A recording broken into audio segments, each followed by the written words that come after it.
So Boston kept Colohex and Fusions. I thought they were going to keep 4 players. Who did I think they were going to keep? I thought they were going to keep Blase, Colohex, Fusions, and someone.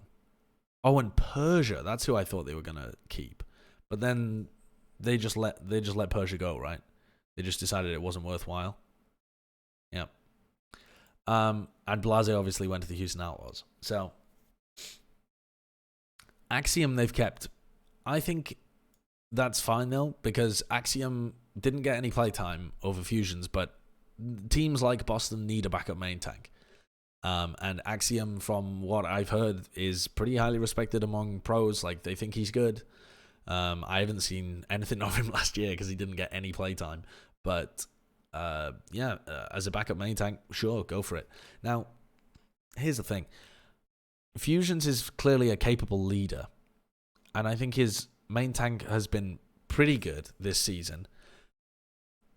But you look at the other talent that's coming into the league, and Fusions is not going to be in the upper half of the league on main tank. I don't think.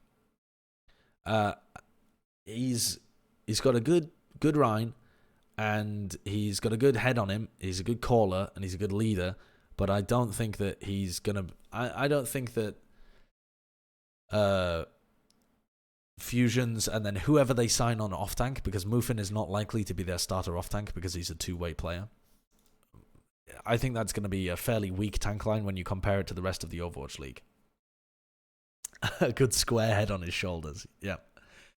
When it comes to DPS, I've been saying this all year long. I feel like a big Colohex apologist, but I've seen a lot of potential with Colohex on playing DPS. And this season, he didn't really get to play much DPS.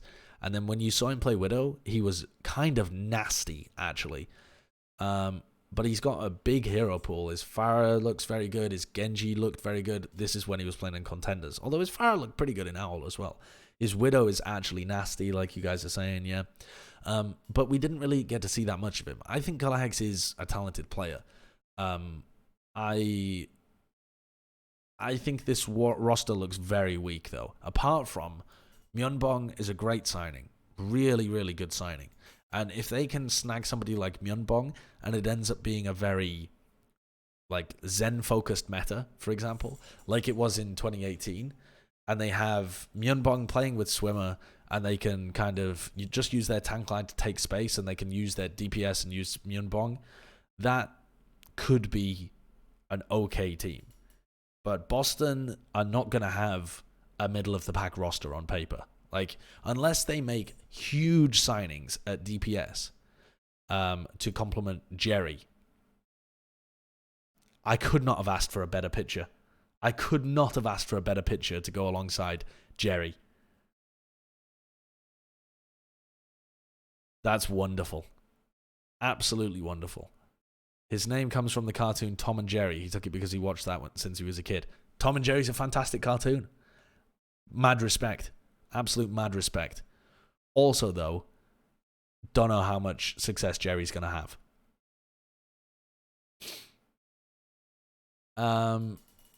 So yeah, I'm not feeling too confident about Boston unless they sign a very good off tank and another, maybe 2 very capable DPS, and I just don't think they're going to, because that's not how Boston works.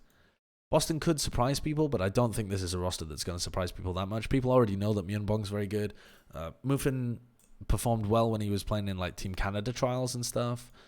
In particular, that was where people started to take notice of him. Swimmer's been around for quite a while, and he's been brought up. Do I think that he's going to be one of the best main supports in Owl? No, but the whole team is a classic Boston team, apart from Myeonbong.